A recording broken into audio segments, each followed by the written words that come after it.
All right, good evening to all of you. Let's talk about the remaining current affairs of the previous 6 months given in the pratiyogita darpan. And the very first one is related to the world's largest police organization. That is, NATO. yeah, NATO. no. World's largest police organization. Police अच्छा Yes, वो क्या बोलते Operation Storm Makers.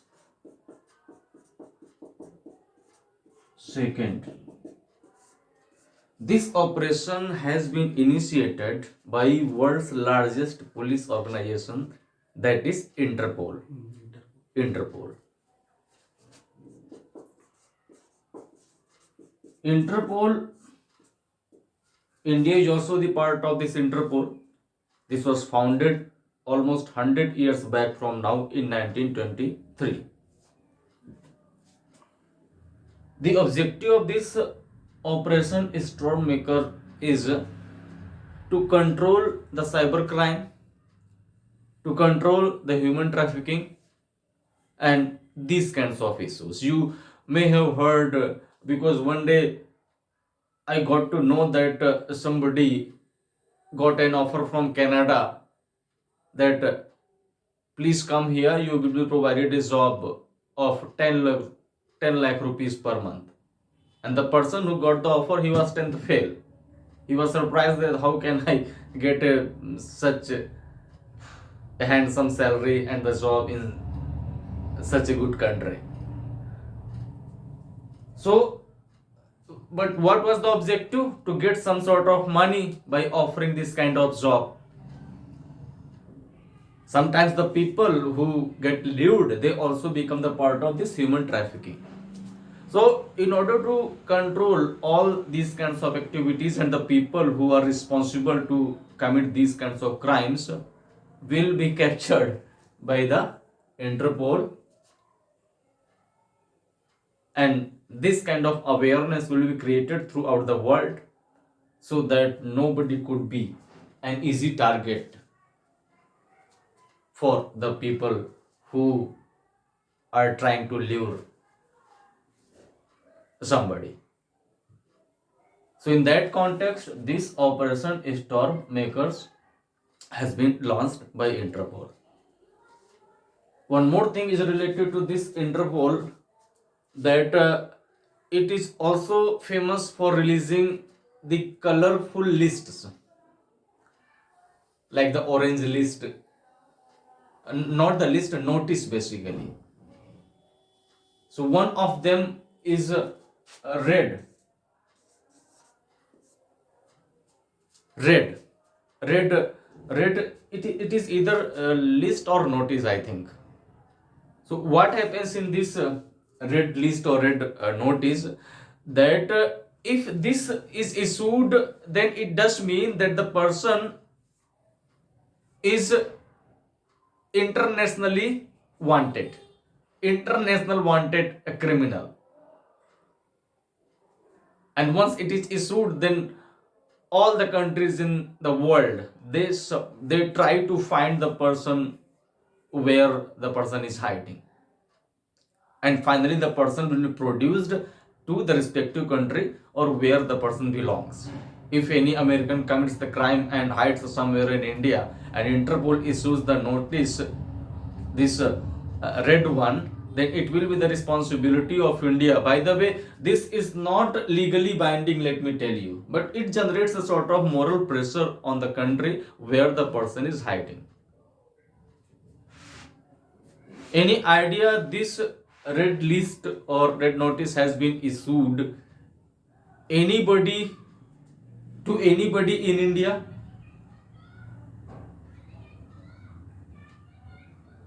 Mehul Choksi and Nirav Modi, they have become the part of this Interpol red list. But the important thing is this operation is Storm Makers, in order to control the cyber crime and human trafficking. Now let's discuss one more thing. There are some villages in India where the girls are treated as a liability and goats are treated as an asset.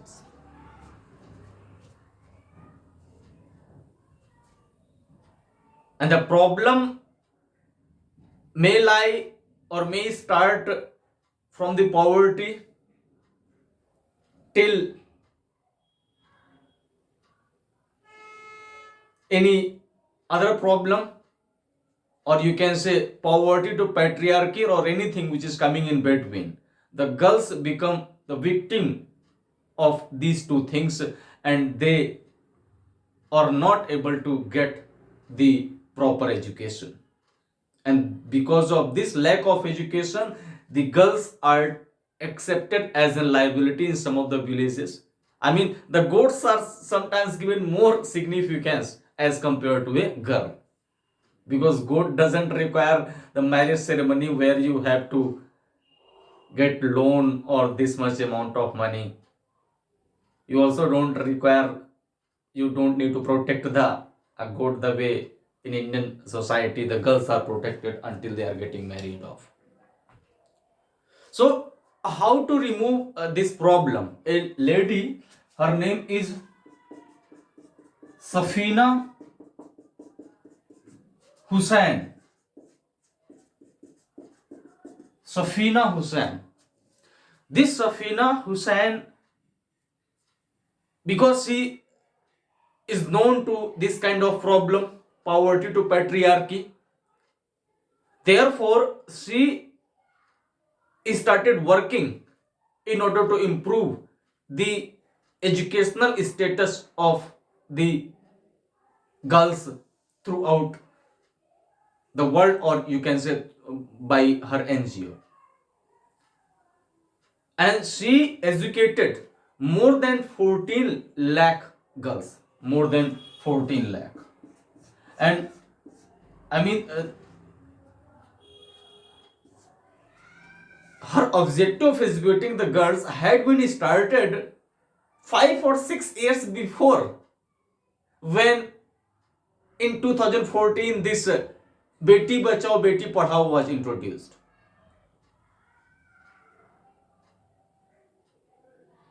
So she brought back 14 lakh girls in the school. And education, as you know, it can, if anyone is educated, he can transform anything. And girls, they are the center of the society if they are educated. Educating a girl, it means educating the whole family.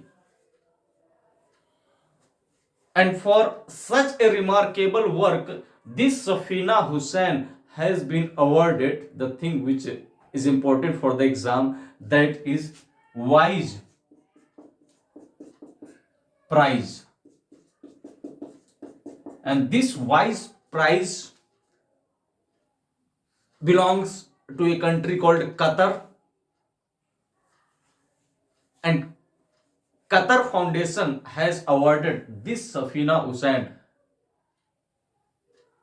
this WISE prize, in which she also got the money, that is 5 lakh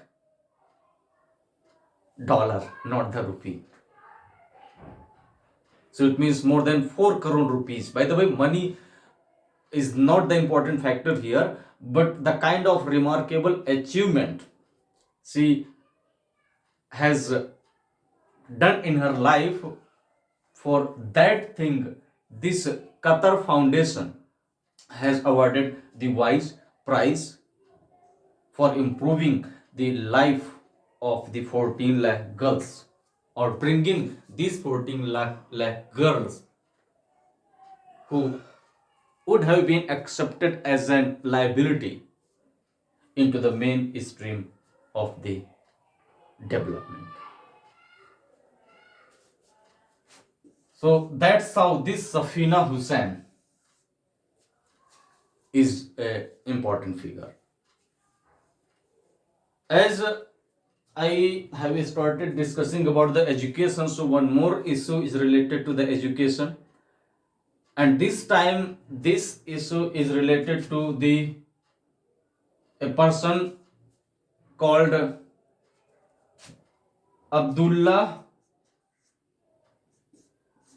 Abdul Abdullahi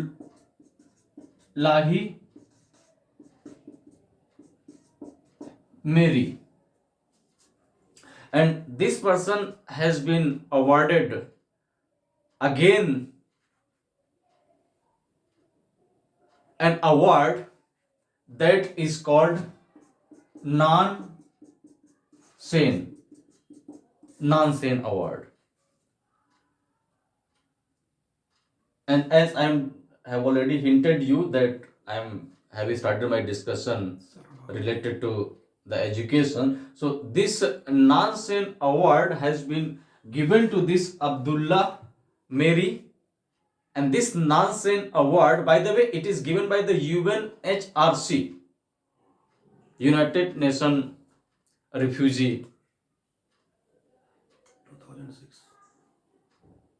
So this non-sane award to this Abdullah Miri, because this award is given to improve, or you can say the protect the refugees, the life of the refugees, to take care of the refugees. This award can be given to any individual or the organization as well. And what this Abdullah Mary did, by the way, he belongs to Somalia, but the refugees who were living in Kenya, he went there and provided the books to more than 1 lakh children. So it means he has contributed in education, providing the books to those hands who were struggling a lot, who had lost every hope of getting educated. But this Abdullah Miri has done again such a remarkable work by providing the more than 1 lakh books to more than 1 lakh hands. And for this thing, this Abdullah Mary has been awarded, because those children were the refugees. And as I have told you, that non-sane award is given whosoever takes care of the refugees or considers the refugees' rights. And Abdullah Mary tried to uplift through education the children who were refugees living inside Kenya. So this is an important award awarded by UNHRC, United Nations Human. It stands for United Nations HCR. Commission for Refugees something.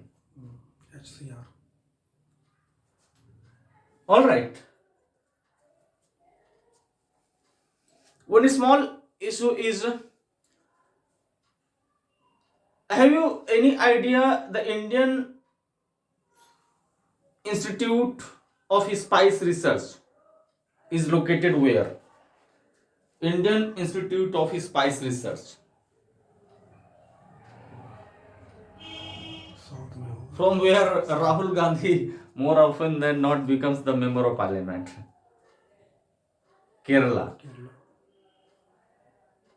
So inside Kerala there is a place called Kozhikode. I think IIT or IIM has also been introduced there. So in Kozhikode, this Indian Institute of Spice Research, Indian Institute of Spice Research, what this has done, that it has introduced, or it has, you can say, discovered a new variety of black pepper. Black pepper. This black pepper, works against the constipation, cancer, and some other diseases. And the important thing is that what is the name of that new variety of the black pepper? That is Chandra. Chandra. So this Chandra is the new variety of black pepper introduced by Indian Institute of Spice Research located inside Kozhikode in Kerala.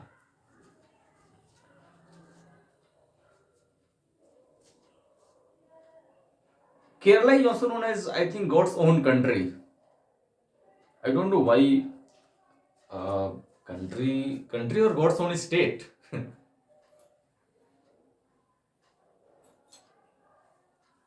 Now let's talk about the common civil code. In which state has introduced this common civil code? I mean, except Goa. Except Goa. UK. Yes, Uttarakhand.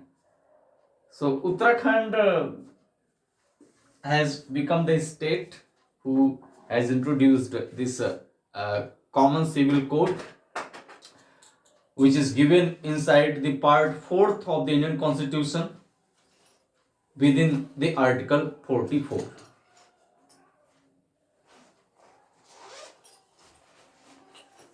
So, in that context, the important thing is the state's name, and that is Uttarakhand.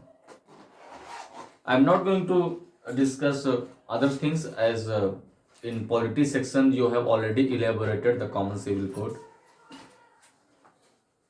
Now let's discuss the world's first portable hospital, and that is Arogya Maitri. Arogya Maitri. What is the specialty of this Arogya Maitri? This is the world's first. No any country has done anything like this. You may have heard that a person who is thirsty, a thirsty always goes Well, to the well. Well never goes to the thirsty. But our Prime Minister has reversed this proverb, because the hospital will go to the patient. Not anybody from Bihar will have to come to All India Institute of Medical Sciences, where majority of the population belongs to Bihar, and after that I think UP. By the way, this is not related to this UP and Bihar. This Arogya Maitri is a portable hospital for those areas which are getting affected by the natural calamities. It is for those areas if the area is getting by the Naxals. Let's assume in Dantewada the Naxal attack happened. So what will be done by through this Arogya Maitri, that within an hour it will reach. How it will reach? With the help of the drones and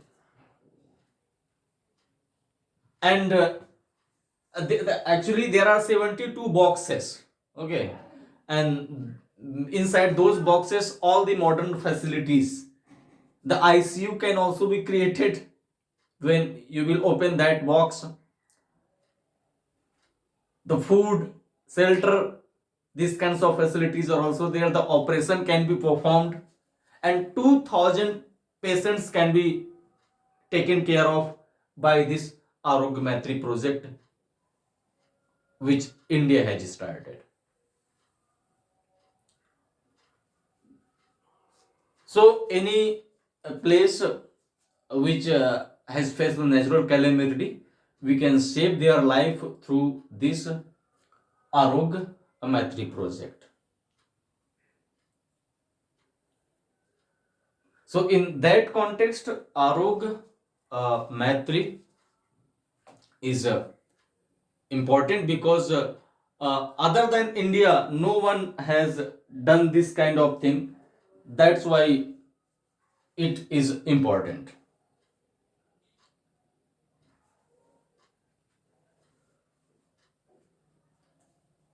Other than this, one more thing is there, and that is project Chalk. Chalk. What is this project Chalk? कुम्हारों के Yeah. कुम्हारों के लिए चाक No, no. Actually, look. Sometimes the acronyms are there, but those acronyms does not have any logical connectivity. One of them you have heard PM Pranam, and PM Pranam. It seems as if it is related to worship somebody or to respect the elderly people, because pranam is done to the people who are older or elder to us. But this PM pranam is related to what? It is related to this fertilizer. पृथ्वी का पुनरुद्धार In the same way, this scheme is Haraday. By the way, initially I was reading Hraide. Haraday. It is. I thought that it is related with the heart. Some sort of disease will be cured through this scheme called Hraday. But how it was related? It was related with the improvement or the beautification of the pilgrimages. But I think this time this Shak, this acronym stands, and it will also logically convince you. It will not create a problem for you that Hraday is something else and the scheme is based on something else. PM Pranam is something else and objective is related to this fertilizer. In Chak, you will not confused here because it stands for the Chhattisgarh Accelerator Learning of Knowledge and Economy. Chhattisgarh Acceleration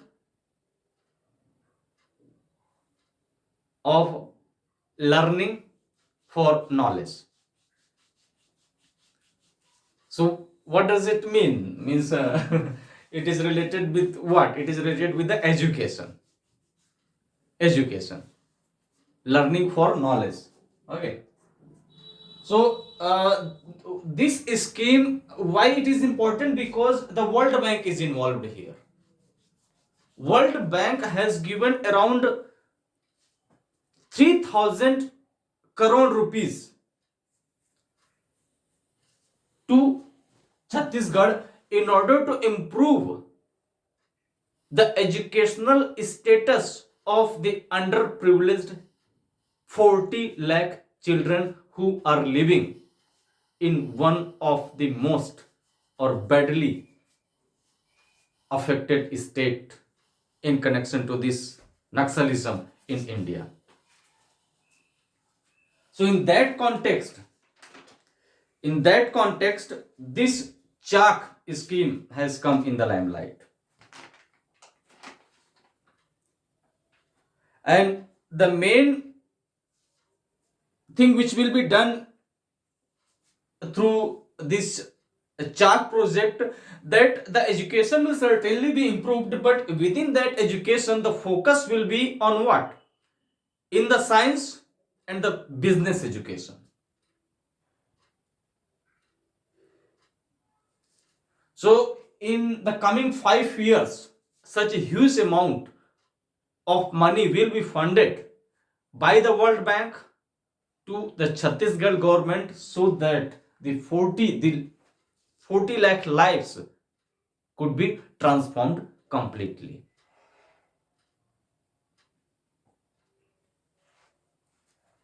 The last thing is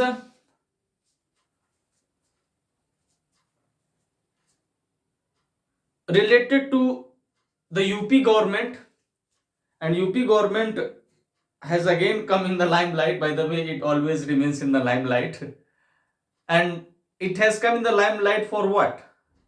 For introducing a scheme, that is Mission Mahila Sarthi. Mission Mahila Sarthi. Okay. Krishna was the Sarthi of Arjuna in the battle of Mahabharata. But this time, Yogi ji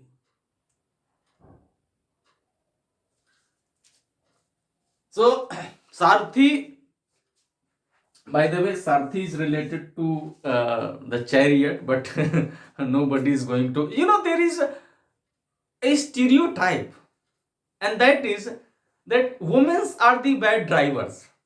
I mean, it is believed by majority of the people.